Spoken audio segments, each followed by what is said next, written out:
आज थोडा वेळ स्वतःशी प्रामाणिक राहा. कोणताही आवाज नाही, कोणताही दोष दुसऱ्यावर नाही. फक्त एक प्रश्न मनात ठेवा. आपल्याच माणसांकडून आपल्याला सर्वात जास्त वेदना का होतात? बाहेरच्या शत्रू दुखावतो तेव्हा आपण सावध असतो. पण आपलेच लोक जेव्हा घात करतात तेव्हा तो घाव थेट मनावर बसतो.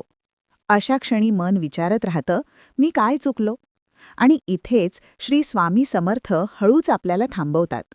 कारण हा प्रश्न चुकीचा नाही, पण उत्तर वेगळ्या दिशेने आहे. श्री स्वामी समर्थ सांगतात की जीवनात प्रत्येक जखम आपल्याला तोडण्यासाठी नसते. काही जखमा आपल्याला जागं करण्यासाठी असतात. आजचा काळ वेगवान आहे. नाती व्यावहारिक झालीयत. अपेक्षा जास्त आणि सहनशीलता कमी. आपलेच लोक आपल्याकडून काहीतरी अपेक्षा ठेवतात. पैसे, वेळ, मदत, आधार किंवा फक्त त्यांचा फायदा. जोपर्यंत ते मिळत राहतं तोपर्यंत आपली किंमत असते. पण ज्या दिवशी आपण नाही म्हणतो किंवा आपल्या आयुष्यात बदल करतो त्या दिवशी खरी परीक्षा सुरू होते. श्री स्वामी समर्थ यांच्या कृपेने समजायला लागतं की काही लोक आपल्याशी जोडलेले नसतात, ते आपल्या उपयोगाशी जोडलेले असतात. हे सत्य स्वीकारणं कठीण आहे, पण मुक्त करणारे आहे. बऱ्याचदा आपलेच लोक आपल्यावर घात का करतात याचं कारण आपली प्रगती असते. आपण पुढे जातो, बदलतो, स्वतःवर काम करतो आणि हे बदल काहींना अस्वस्थ करतात. त्यांच्या मनात भीती निर्माण होते. आपण मागे पडू, आपलं स्थान जाईल, आपलं महत्त्व कमी होईल. आणि ही भीती जेव्हा अहंकाराला भिडते तेव्हा माणूस नकळत घात करतो. श्री स्वामी समर्थ आपल्याला शिकवतात की प्रत्येकाची लढाई वेगळी असते, पण प्रत्येक लढाईत आपण सहभागी व्हायलाच पाहिजे असं नाही. कधीकधी घात हा द्वेषातून नसतो तर स्वार्थातून असतो.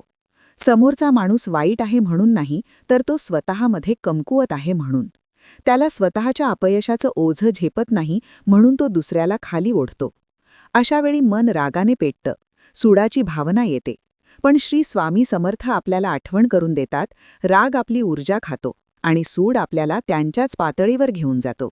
शांत राहणं म्हणजे कमकुवतपणा नाही, तर आतली ताकद आहे. एक क्षण असा येतो जिथे आपण स्वतःलाच प्रश्न विचारतो, मी इतका विश्वास का ठेवला? विश्वास ठेवणं चूक नव्हती. चुकीची अपेक्षा ठेवणं हे दुःखाचं मूळ असतं. आपण समोरच्याला आपल्या मनासारखं समजतो, पण तो आपल्यासारखा विचार करेलच असं नाही. श्री स्वामी समर्थ सांगतात की विश्वास हा देण्याचा गुण आहे, परत मिळेलच याची हमी नाही. आणि जेव्हा हा गुण आपल्याला जखमी करतो तेव्हा तो कमी करू नका, फक्त योग्य ठिकाणी वापरायला शिका. आता थोडा थांबा, श्वास घ्या. मनातल्या आठवणी वर येतील. एखादा शब्द, एखादी घटना, एखादी शांत फसवणूक. त्या आठवणी दूर ढकलू नका. श्री स्वामी समर्थ यांच्या चरणी ठेवा. कारण जोपर्यंत आपण त्या वेदनांना स्वीकारत नाही तोपर्यंत त्या आपल्यावर राज्य करत राहतात. स्वीकार म्हणजे समर्थन नाही, स्वीकार म्हणजे मुक्तीची सुरुवात. जीवनात काही लोक आपल्याला धडा देण्यासाठी येतात, काही लोक साथ देण्यासाठी. दोघांचीही गरज असते. जर सगळेच आपल्याला समजून घेतले असते तर आपण आतून इतके मजबूत झालो नसतो. श्री स्वामी समर्थ यांच्या मार्गदर्शनाखाली कळतं की घात करणारे लोक आपल्याला आपल्या मर्यादा, आपली मूल्य आणि आपली खरी ताकद दाखवून जातात. ते आपलं नुकसान करायला येत नाहीत, ते नकळत आपल्याला पुढच्या टप्प्यासाठी तयार करतात. आता प्रश्न असा नाही की आपलेच लोक घात का करतात. खरा प्रश्न असा आहे की या अनुभवानंतर मी काय बनतो? कटू, संशयी, बंद मनाचा की शांत, जागरूक आणि अधिक स्थिर? श्री स्वामी समर्थ आपल्याला दुसरा मार्ग दाखवतात, जिथे आपण प्रत्येकाला प्रवेश देत नाही पण द्वेषालाही घर देत नाही. जिथे आपण सीमारेषा आखतो पण मन कठोर करत नाही. या अनुभवातून एक साधा पण खोल संदेश घ्या. सर्व नाती कायमची नसतात, पण प्रत्येक अनुभव अर्थपूर्ण असतो. आपण कोणाच्याही वागणुकीवर नियंत्रण ठेवू शकत नाही, पण आपल्या प्रतिसादावर आपलं पूर्ण नियंत्रण आहे.